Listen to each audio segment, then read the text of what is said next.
Hello, welcome to this video on game theory. In this video we're going to look at the concept of game theory, be aware of how game theory can give us the potential for different outcomes for firms operating in oligopoly, and then briefly at the end of this video we're going to evaluate this theory. So game theory was formalized, it did previously exist, but it was really turned into science by the mathematician and economist John Nash. There he is in the bottom right.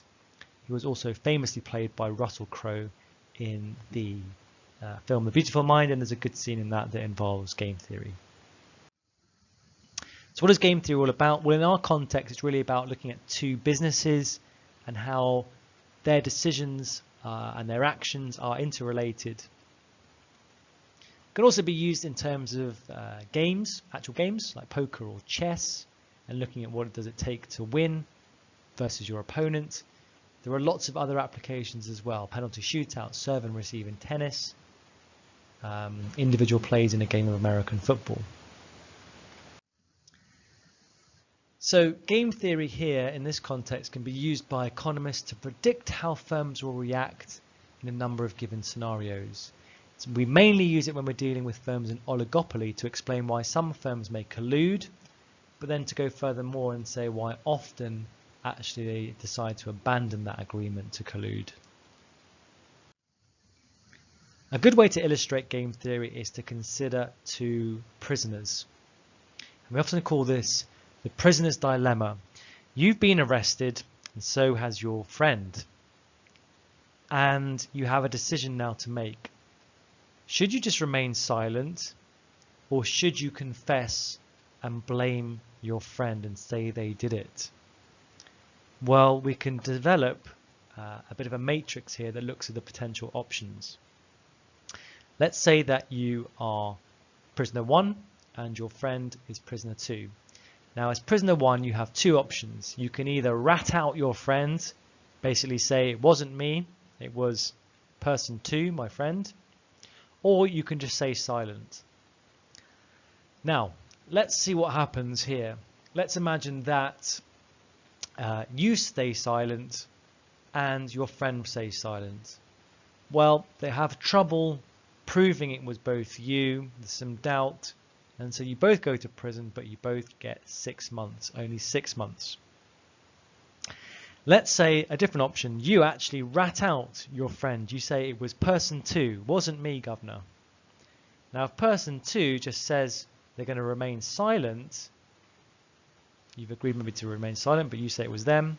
Now you are going to go free because you said it was them and they've said nothing. And they're going to get all the blame and they're going to go to prison for 5 years. Let's look at the final option here. You rat out your friend. You say it was your friend, but they also say it was you. Well, you both look guilty now, and so you're both going to go to prison for 1 year. This one down here is if they blame you and you stay silent. Now, in this model, we've assumed it's a zero-sum game. There will be a winner and there will be a loser. These are the only outcomes that we're looking at. We also assume here the prisoners have been kept separate. You don't know what your friend is going to say. They don't know what you're going to say. You can't talk to each other, but they do know the outcome of your action. So what should you do in this situation? What should you do? Well, you might consider confessing, and you might consider, yep, number 2, my friend, they did it. Now, if you do that, if you're person 1 and you confess and you blame your friend, then you could end up going free. But if you can't trust the other person and they rat you out as well, then you could both end up getting 1 year in prison. What else could you do? Well, you could not confess. You could just remain silent. And if you felt you could both trust each other to remain silent, this might be the best option. If you both remain silent, then you're both just going to get 6 months. So that's worth considering. Let's now look a little bit more sophisticated at this. What would be the best strategy? So maximizing the benefit for the individual. Let's look at it from perhaps your friend's perspective, from person 2. How do I maximize the benefit to myself? Well, the best result I can get if I'm person 2 is that I go free. That'll be the maximum benefit for me and the maximum result. So from that perspective, the maximum benefit for me and the maximum result would be to rat on person 1. Say it was person 1 who committed the crime. If they then remain silent, I'm going to get what I would call the max scenario. I'm maximizing my individual benefit and I get the maximum best result for myself. However, if I can't trust person 1 and they rat me out as well, I'm going to end up getting 1 year in prison. So again, what might be the situation? If I rat out my friend, I try and maximize my benefit.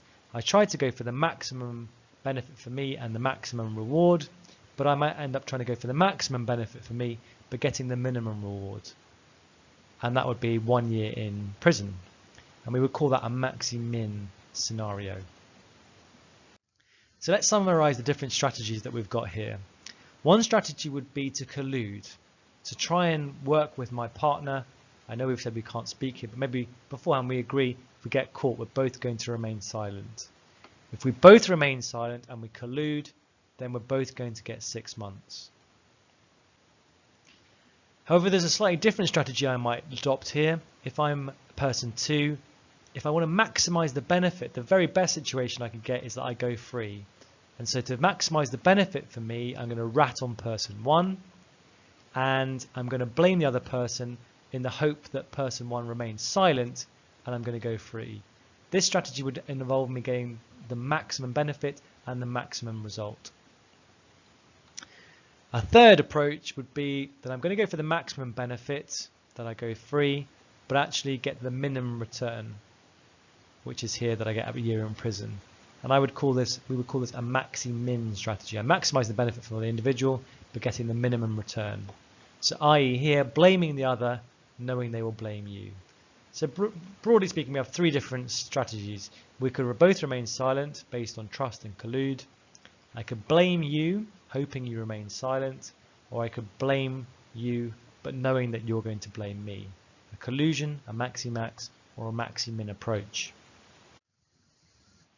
Now, John Nash looked at this and he said there will always be an equilibrium, there will always be a kind of a final position that makes sense. And he described the situation as the result of a game where all the participants are pursuing their best possible strategy given the strategies of all the other participants. So in a Nash equilibrium position, the outcome of the game occurs when player A takes the best possible action given the action of player B, and player B takes the best possible action given the action of player A. So let's move this on now and look from a business's perspective. So we're going to assume here that we've got a bit of a game going on between 2 businesses. And in this game, they have to decide whether to set a high price or a low price. And we're going to show a table here that shows the potential profits, the payoff that the businesses could get from each of those decisions. So here is our grid. On the left-hand side, we have firm A, and their 2 choices, have a high price or a low price. Here we have firm B, and we have their 2 choices, a high price or a low price. And then for each of the different scenarios, the 4 different scenarios, we have the potential outcome. On the left-hand side, this is the payoff to firm A. On the right-hand side, the payoff to firm B. So if they both set high prices, they're both going to make profits of 3 billion. If firm B sets a high price, but firm A sets a low price, well, firm A is going to do very well, 5 billion profit, and B is not going to get any. If firm B sets the low price and gains all the customers, and firm A sets a high price, firm A is not going to do very well, firm B is going to generate lots of extra money. If they both go for low prices, they do the same. The payoff is 1 billion each. So to understand here, to develop the Nash equilibrium, we need to look at the game from one person's perspective. And we're going to look at it from firm B's potential, and we're going to assume here that they're a profit maximizer. So what would you do if you're firm B? Well, let's have a look at the 2 options here for firm B. If I set a high price, I could get 3 billion or 0.5 billion. So what is the expected value of that? Well, I could get 3 or 0 depending on the actions of firm A. So on average, my payoff here would be 1.5. If I set a low price, here are my two alternatives, 5 or 1. So my payoff here is going to be on average 3.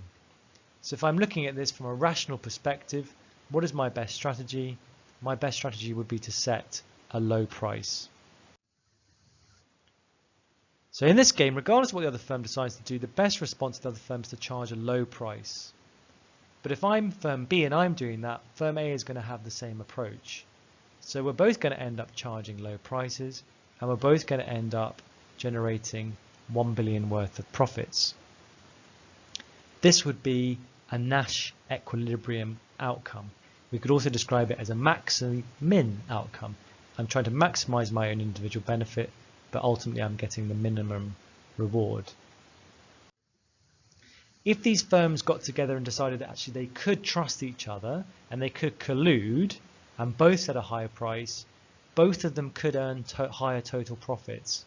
But this is not the rational approach for B to take unless they can be absolutely certain that they can trust firm A and they can both guarantee that they're going to charge high prices so that they could generate the best possible outcome across both firms, the highest level of profits.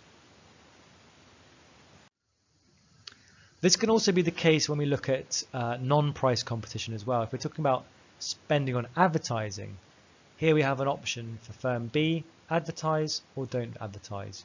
For firm A, the same choice, advertise or don't advertise. We have potential outcomes. If we look from firm B's perspective on the right hand side, if I advertise and firm A doesn't advertise, I'm going to make a lot of money. If we both advertise, we're going to make this amount of money. If I don't advertise and firm A does, I'm going to lose a lot of money. If we both don't advertise, we're both not really going to gain very much. So if I look at it from firm B's perspective with the two strategies, which one is the better option?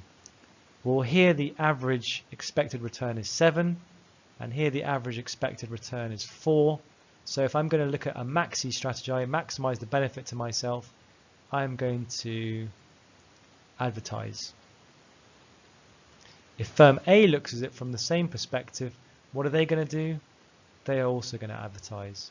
So we're going to end up probably with this situation here.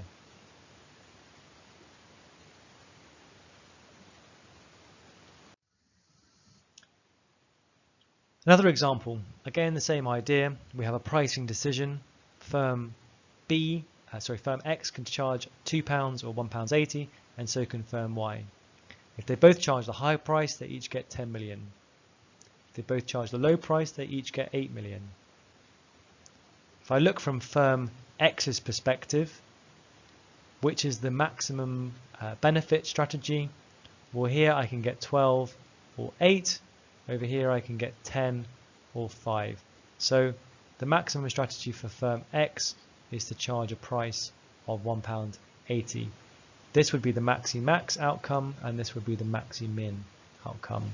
If I look at it from firm Y's perspective, well, again, the maximum benefit would come from them charging a low price. They can either get 12 or 8 versus 10 or 5. The maxi-max outcome for them would be this 12 million here. The maxi-min would be the 8 million. So again, what are they both going to do? They're both going to charge the low price.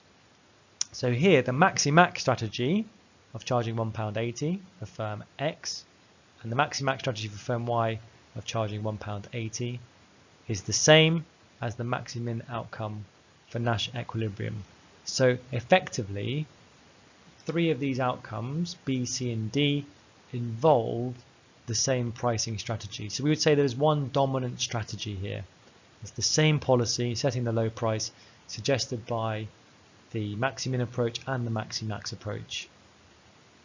So both strategies imply a cut in price, and so we would say this is the most likely outcome Only if the firms could trust each other and collude would we expect to see them go for A. So some thoughts on game theory. In a one-off game, there may be more of a temptation to not collude, to take, well, if it's a one-off game, I might as well maximize my own benefit. It is worth considering that actually here, in terms of a pricing strategy, these games are played time and time again. If I go for the low price and I know you go for the low price, I'll see that the outcome is suboptimal. If you keep playing this game, there might be the scope in the future, possibly, for collusion. But beyond that, if I know the game's going to be played again and we're colluding, then I can reduce my price to gain that maxi-max strategy.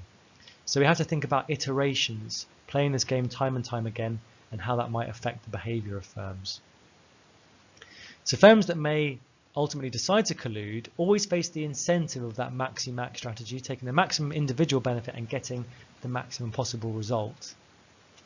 Eventually, if they opt for this in a multi-period game, we keep revisiting prices, the maxi-min outcome will normally result. So we assume that we often reach a Nash equilibrium, as we assume businesses often look to maximize their own self-interest.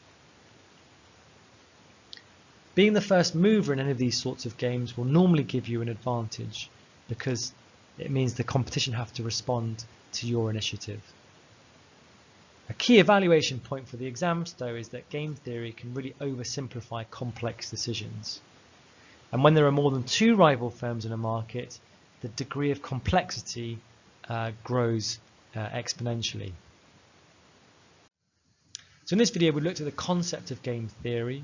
We looked at different types of strategy and outcomes, for example, collusion, maxi-max, maxi-min, dominant strategies, Nash equilibriums, and we've briefly touched on some ways in which we might evaluate this model. That's it. Thanks very much for listening.